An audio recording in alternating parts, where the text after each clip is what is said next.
नमस्कार, स्वागत है मेरे यूट्यूब चैनल में।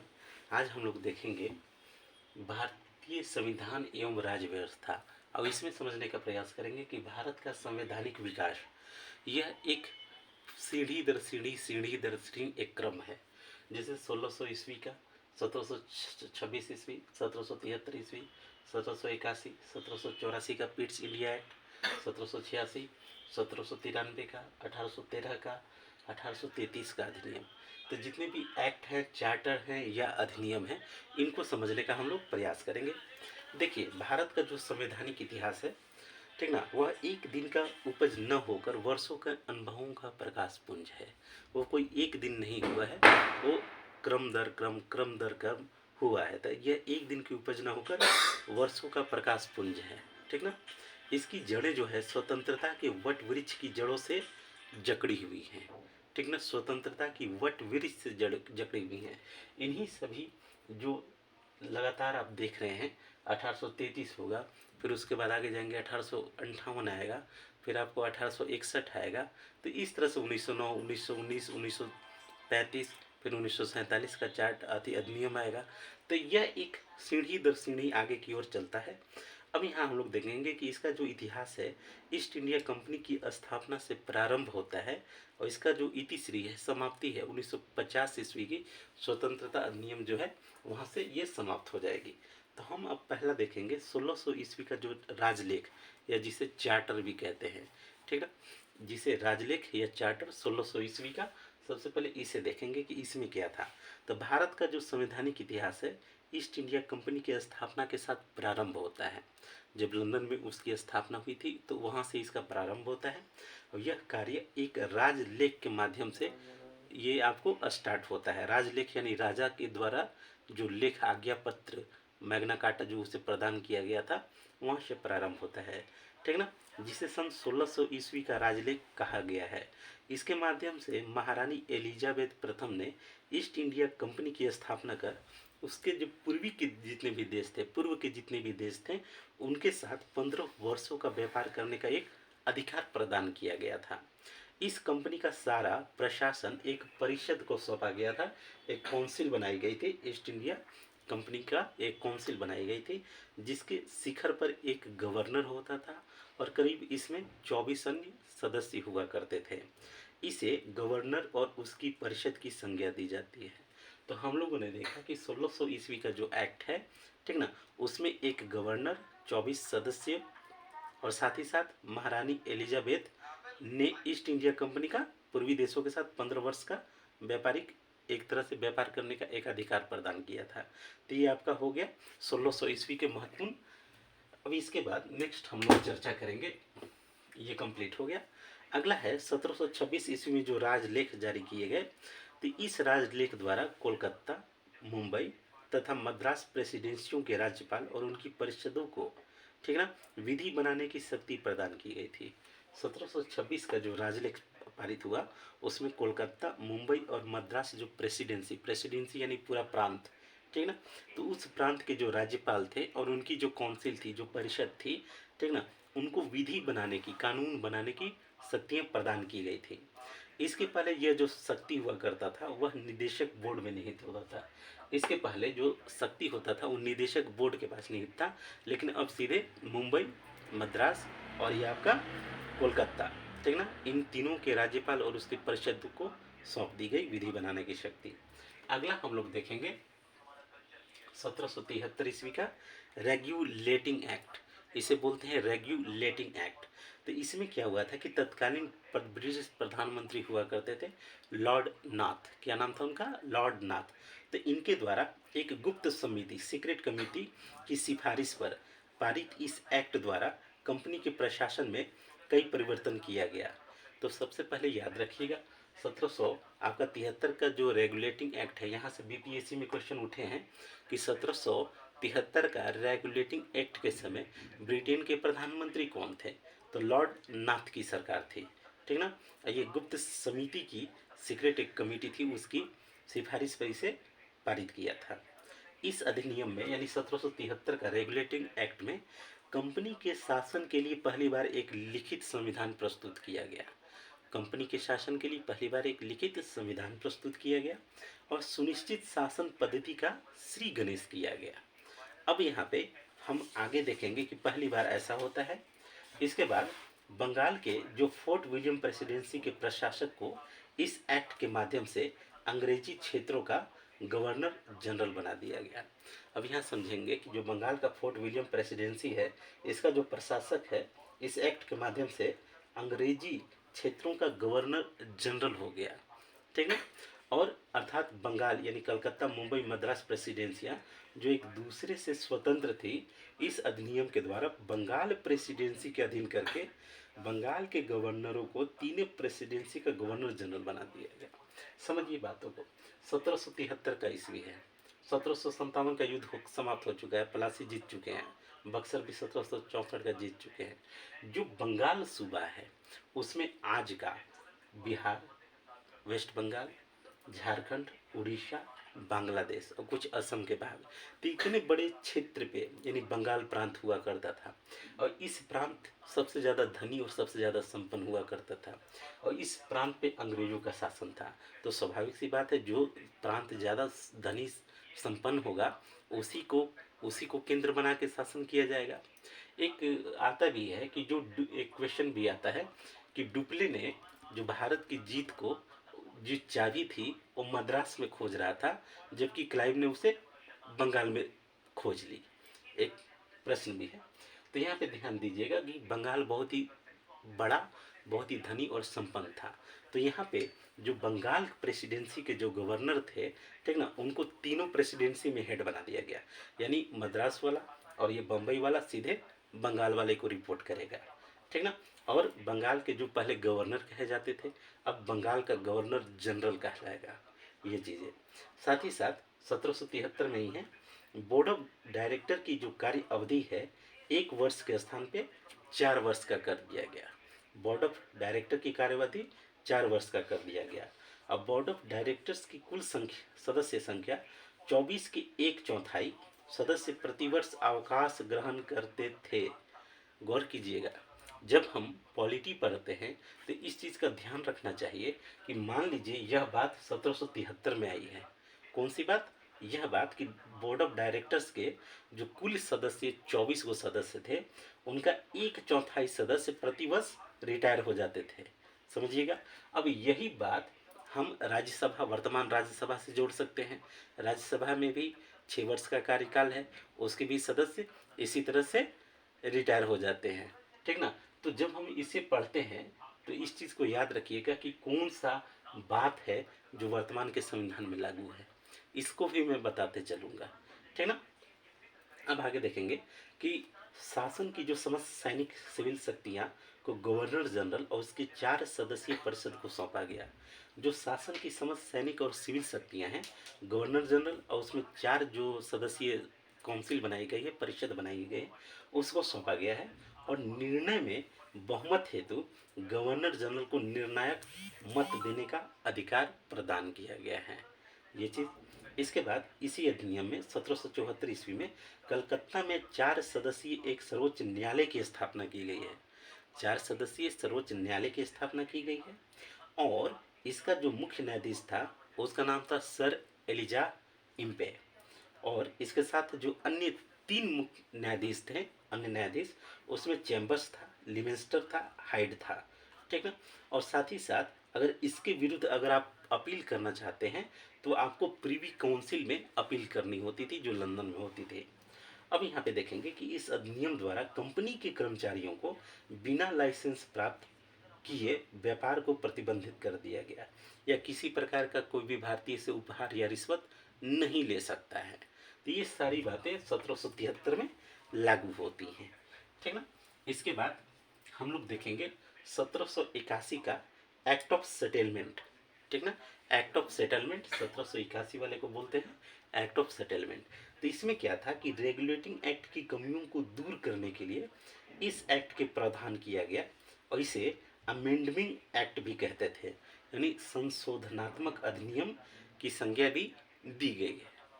इसके बाद हम लोग देखेंगे कि इस एक्ट के द्वारा कलकत्ता की सरकार को बंगाल, बिहार, उड़ीसा के लिए विधि बनाने का अधिकार प्रदान किया गया।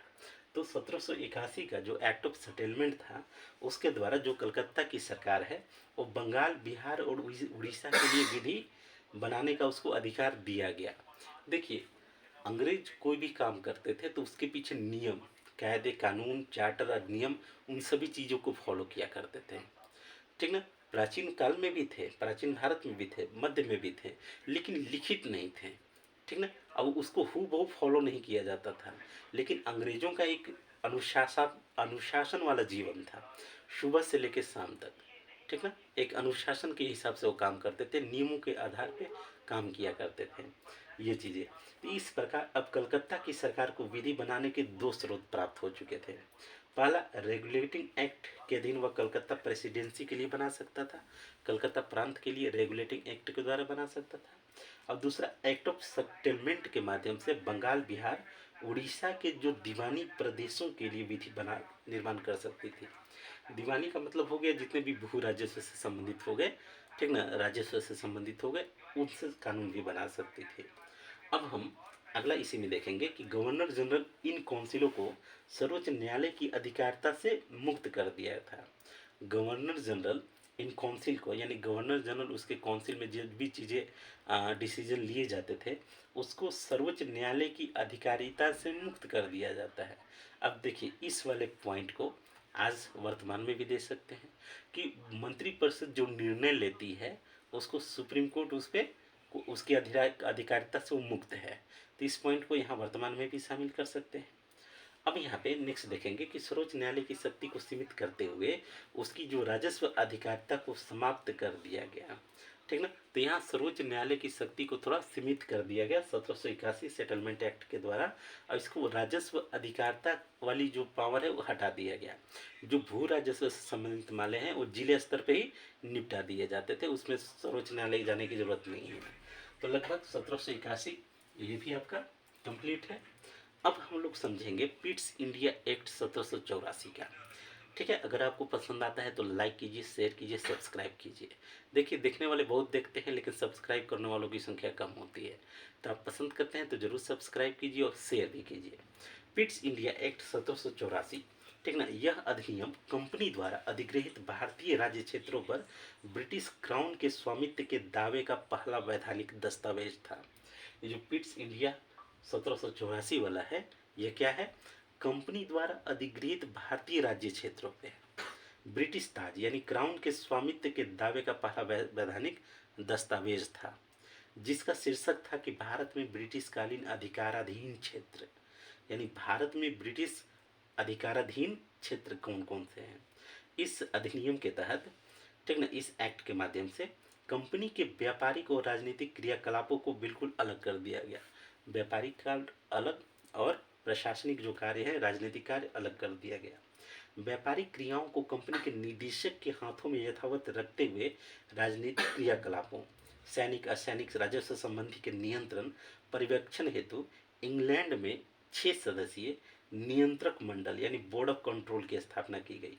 तो बोर्ड ऑफ कंट्रोल की स्थापना कब की गई? 6 सदस्यीय बोर्ड ऑफ कंट्रोल की स्थापना तो 1784 का जो पिट्स इंडिया एक्ट है उसके माध्यम से की गई थी, ठीक ना। और यहाँ पे कंपनी के व्यापारिक और राजनीतिक क्रियाकलापों को बिल्कुल अलग कर दिया गया था। इन सदस्यों की नियुक्ति का अधिकार सम्राट को सौंपा गया, ठीक ना। अब इस प्रकार भारतीय उपनिवेश में 2 शासक थे। पहला कंपनी का जो निदेशक बोर्ड था वो, दूसरा नियंत्रक मंडल के माध्यम से सम्राट।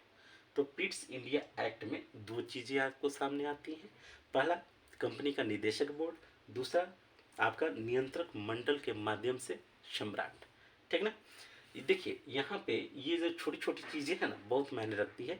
इसे याद रखना बेहद ज़रूरी है कि किस एक्ट में कौन सी बातें थी, क्योंकि बच्चे अक्सर कंफ्यूज करते हैं। तो कुछ इस तरह से मेरे बताने का प्रयास है ताकि वो आपके जेहन में बैठ जाए, दिमाग में बैठ जाए। अब यहाँ पे देखेंगे गवर्नर जनरल की परिषद की संख्या 4 से कम करके यहाँ पे 3 कर दी जाती है 1784 वाले में, ठीक ना। और इस परिषद को भारत के प्रशासन, चाहे वह सैन्य शक्ति हो, युद्ध हो, संधि हो, राजस्व हो, देशी रियासत हो आदि के अधीक्षण की शक्ति प्रदान की गई थी।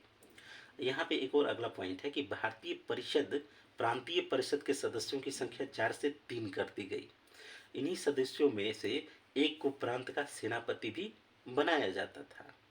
केंद्रीय शासन के अनुपालन न होने पर गवर्नर जनरल को प्रांतीय सरकार को बर्खास्त करने का अधिकार इसी अधिनियम के द्वारा प्रदान की जाती थी। यानी गवर्नर जनरल चाहे तो प्रांतीय सरकार को आपको बर्खास्त कर सकता था, क्योंकि केंद्रीय शासन का अनुपालन नहीं हो पा रहा था।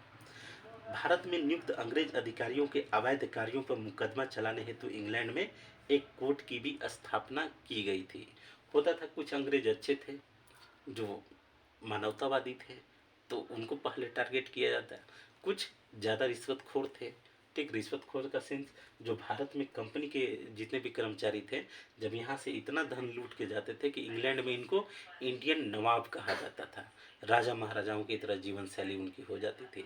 ठीक ना। तो इन सभी चीज़ों पे रोक लगाने के लिए इंग्लैंड में एक कोर्ट की भी स्थापना की गई थी।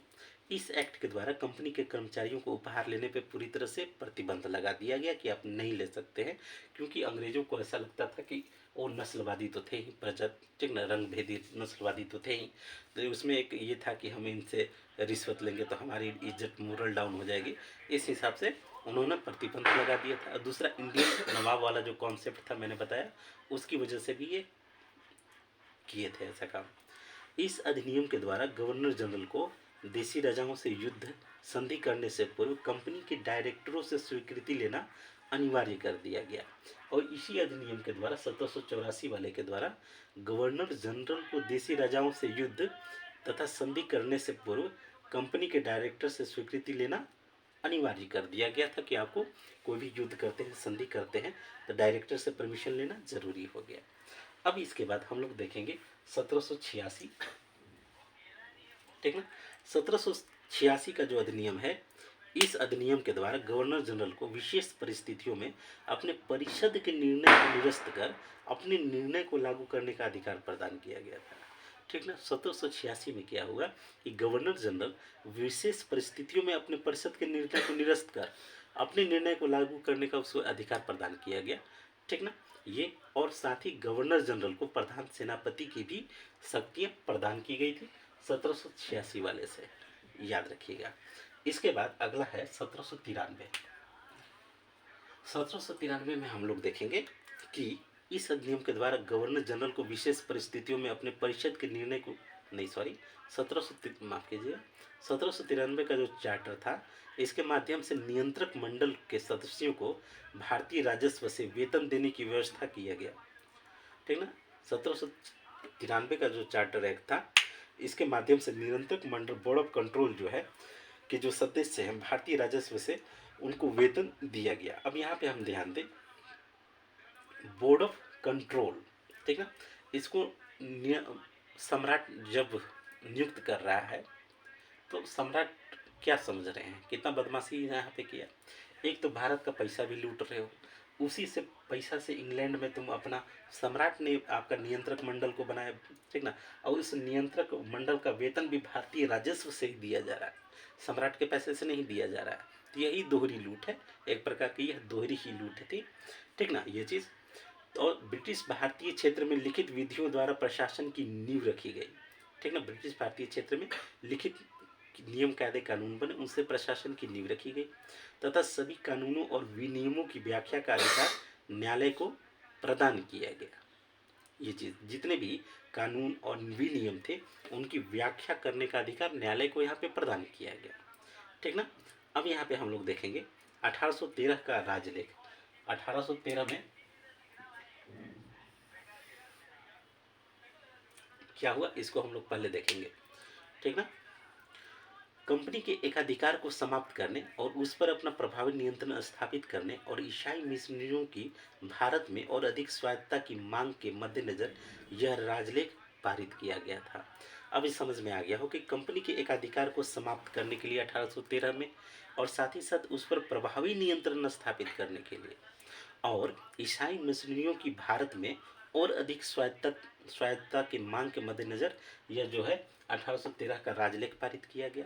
यह चार्टर द्वारा ईसाई मिशनरियों को भारत में धर्म प्रचार की अनुज्ञा भी दी गई 1813 के माध्यम से। ठीक ना। और कंपनी के व्यापारिक एकाधिकार को पूरी तरह समाप्त करके ब्रिटिश जनों के व्यापार का अधिकार प्रदान किया गया। यहाँ पे भारत में जो ईस्ट इंडिया कंपनी का व्यापारिक एकाधिकार था पूर्ण रूप से समाप्त हो गया, ठीक ना। और ईसाई मुस्लिमों को धर्म प्रचार की आज्ञा भी मिली। लेकिन यहाँ ध्यान रखिएगा कि चीन और जो पूर्वी देश हैं उनके और चाय के एकाधिकार पर ईस्ट इंडिया कंपनी को बनाए रखा गया, 20 सालों तक के लिए बनाए रखा गया, ठीक ना। साथ ही साथ भारतीयों की शिक्षा पर प्रतिवर्ष 1 लाख रुपए खर्च करने का उपबंध भी यहाँ पे 1813 वाले में किया गया था। अब यहाँ देखेंगे कि स्थानीय स्वायत्त शासित संस्थाओं को करारोपण का अधिकार दिया गया। स्थानीय जितने भी स्वायत्त शासित शासन थे, संस्था थे, उनको दिया गया। इस राजलेख के द्वारा कलकत्ता, बम्बई, मद्रास सरकारों द्वारा निर्मित विधियों का ब्रिटिश संसद द्वारा अनुमोदन अनिवार्य कर दिया गया, ठीक ना। अब ब्रिटिश सम्राट की स्वीकृति से कंपनी को गवर्नर जनरल, गवर्नर तथा प्रधान सेनापतियों को नियुक्त करने का अधिकार दिया गया। तो ये कुछ इम्पोर्टेंट है 1813 वाले में, ठीक ना। इसके बाद हम लोग देखेंगे आपका 1833। तो 1833 के बाद इसकी कल वाले जो क्लास होगी उसमें 1833 का चर्चा कर देंगे, और उसके बाद 1853 का, 1858 का, और इसके बाद आपको है 1861 का, इन सभी 1873 का, इन सभी का अगले वाले जो वीडियो आएगा उसमें मैं बहुत अच्छी तरीके से चर्चा कर लूँगा। पसंद आए तो लाइक कीजिए, शेयर कीजिए और सब्सक्राइब कीजिए। Thank you.